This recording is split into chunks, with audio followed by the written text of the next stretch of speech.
यहाँ पे दो हड्डी होता है, रेडियस और अल्ना, ठीक है। यहाँ पे देखने से ऐसा लग रहा है कि एक ही है, लेकिन दो होता है। ये पूरा पेल्विस है। ये इंजरी के वक्त सबसे ज़्यादा डैमेजिंग होता है। अगर इसका खून सही उपचार नहीं किया गया तुरंत तो मरीज की बहुत जानलेवा स्थिति हो जाती है। ये फीमर है और ये इसका नेक है, हेड है। ये जनरली जो 50, 55, 60 से ऊपर के लोग होते हैं उनका या तो बॉल टूटता है, जिसको हम बोलते हैं बॉल टूट जाता है, या यहाँ पर ट्रोकेंटर टूटता है। सबने फीमर तो टूटने, जान टूटने के बारे में तो सब कुछ जानते हैं। ये टीबिया है और ये भी टूटते हुए आप लोगों ने देखा है। टीबिया टूटना ज़्यादा डैमेजिंग है। इसके बगल में एक और हड्डी है, फिबुला। ये उसके लिए उतना दिक्कत नहीं है, ये टूटने पे जल्दी जुड़ जाता है। बाकी नीचे और हड्डी होता है, कैल्केनियम, टैलस, ये सब भी टूटता है और ये पंजे की हड्डी टूटती है। आज जो सबसे ज़्यादा जरूरी आप लोग को जानने का है कि स्पाइनल इंजरी जब पेशेंट, जैसे आप लोग गाँव में रहते हैं, आप लोग के यहाँ बहुत लोग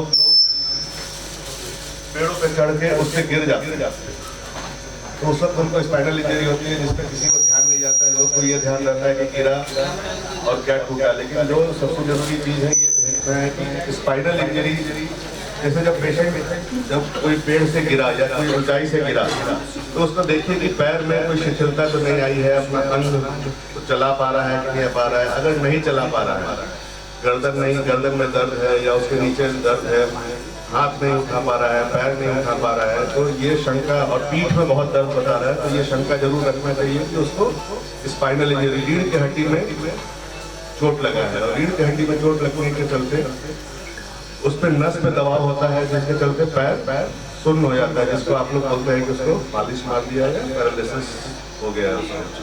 तो अगर उसका प्राथमिक उपचार सही ढंग से कर दिया जाए तो पेशेंट का रिकवरी का चांस बहुत ज़्यादा हो जाता है, कि इसका चांस रहता है कि वो वापस से 2 महीना, 6 महीना, साल भर, 1.5 साल बाद ऑपरेशन के बाद या बिना ऑपरेशन के भी वो चल पाएगा।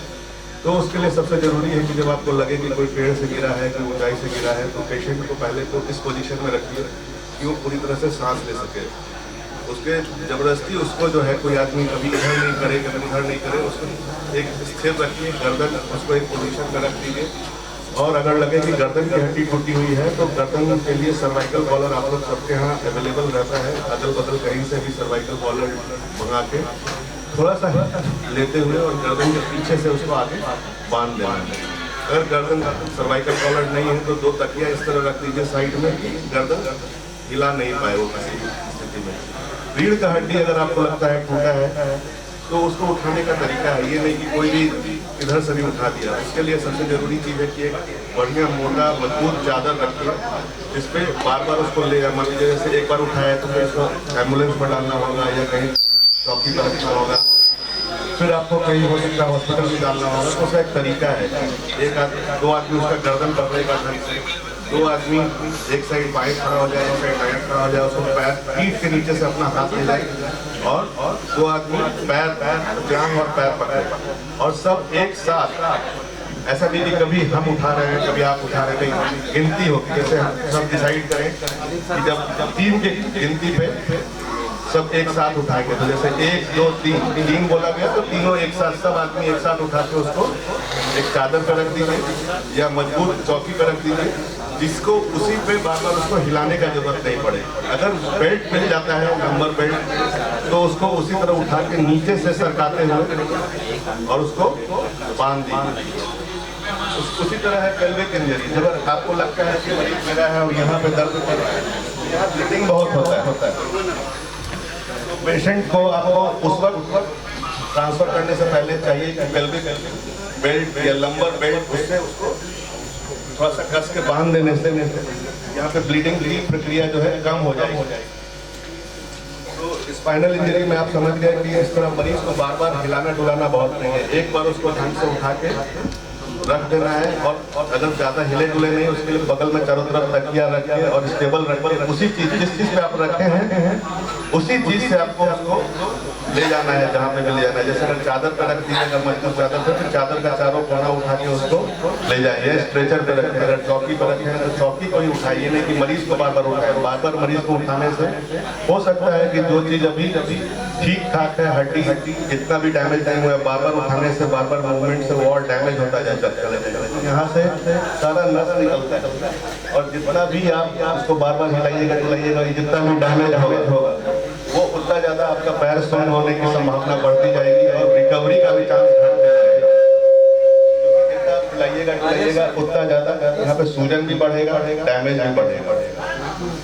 बाकी हड्डी में प्लास्टर करना आप लोग को, हमको लगता है सब कोई कच्चा प्लास्टर तो लगा ही लेता है, ठीक है। क्रेप बैंडेज बांधते वक्त थोड़ा यही ध्यान दीजिए कि हम लोग देखें कि बहुत कस के बांध दिया जाता है। बहुत कस के बांधने का आपको बहुत फायदा नहीं होने वाला है।